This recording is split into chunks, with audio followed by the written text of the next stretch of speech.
এই ঠান্ডা ওয়েদারে বানিয়ে ফেললাম বেঁচে থাকা ভাত দিয়ে healthy and tasty fried rice. প্রথমে কড়াই রিফাইন তেল দিয়ে কাঁচা লঙ্কা ফোড়ন দিলাম, তারপর একটু পেঁয়াজ কুচি দিয়ে ভেজে নিয়ে তাতে আদা রসুন বাটা দিয়ে ম্যারিনেট করে রাখা সয়া চাংসগুলো দিয়ে দিলাম।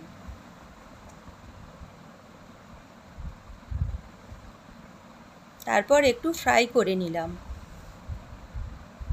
এবার একটু গাজর কুচি, ক্যাপসিকাম কুচি দিয়ে নেড়ে চেড়ে স্বাদ মতো নুন মিষ্টি দিয়ে নেড়ে নিয়ে তাতে সামান্য একটু ভিনিগার আর সয়া সস দিয়ে ভালো করে নেড়ে চেড়ে ভাত দিয়ে দিলাম।